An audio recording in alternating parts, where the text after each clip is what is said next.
Welcome to Pirates Coast.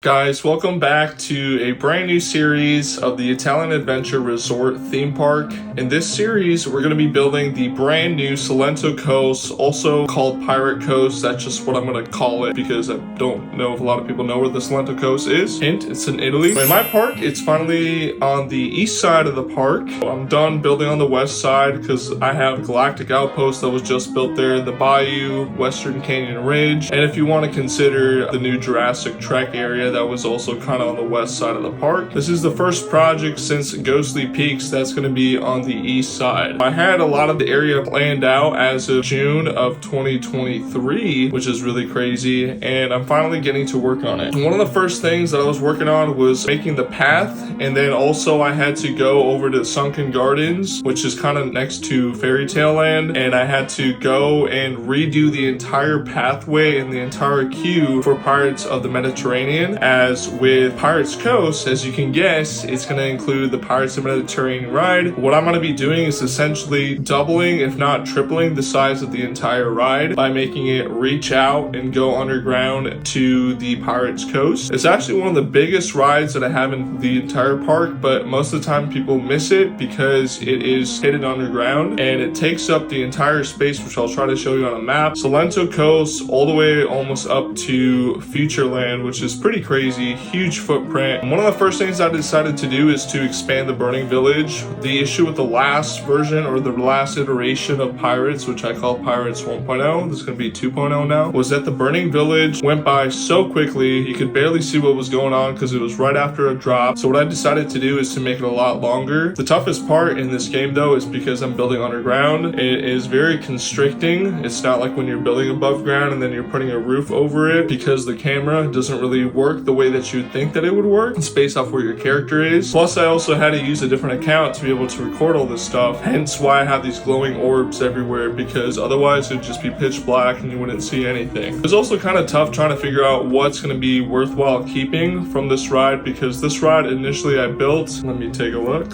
Originally the ride was built in May of 2022, which is really crazy because if I end up finishing the ride, it's going to be essentially the 3-year anniversary of the ride, which is one of the oldest rides that I have, as the park kind of started in 2021, because it's going to be the 4-year anniversary in August. Let's go. Also, another really cool fact, if I'm not mistaken, I don't know how I missed it, but March this year was exactly 1 year since I posted the initial Italian Adventure Resort tour. So it's been a year since I started doing all like the Theme Park Tycoon 2 content, and I really wanted to shout out and appreciate everyone who gave me support and who continues to give me support. Some of my videos have been doing really well, and actually for once my subscriber count is going up instead of kind of slowly tapering down or just staying stagnant, which is really nice. I really appreciate all the support that you guys have been giving me. Plus I've had other YouTubers reach out to me that wanted to do collabs, so I have some videos that I've done with another YouTuber named Tap'em, but I have some videos that I did with him. If you guys want to check out his channel, I'll make sure to link it. Great person, make sure to check out his channel too. I just thought it was really cool that it's already been over a year. It doesn't feel like it's been over a year. I know I've been posting almost one new episode every single month. I apologize that I didn't get one out for April. I guess let's get back to the build. With my Burning Village, I wanted to kind of steer away from the Caribbean theme, or at least do a little bit of a blend from how I used to have it, because Pirates of the Mediterranean had a lot of Caribbean themes too. I'm trying to do a little bit more of that Italian Mediterranean style of building too, as I want it to be a little accurate. Obviously, this is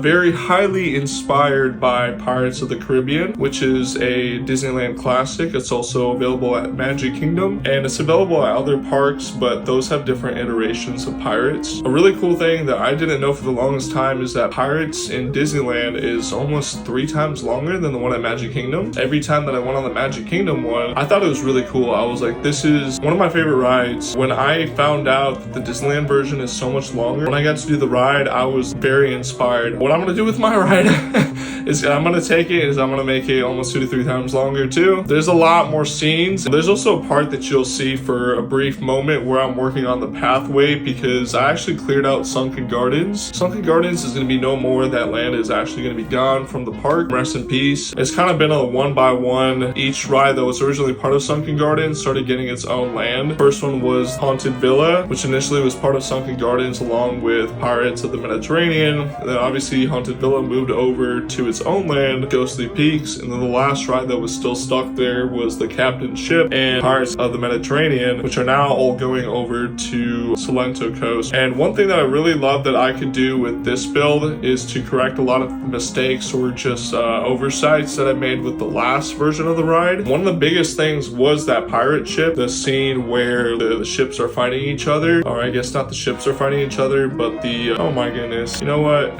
Let's say the Italians, I don't know, okay?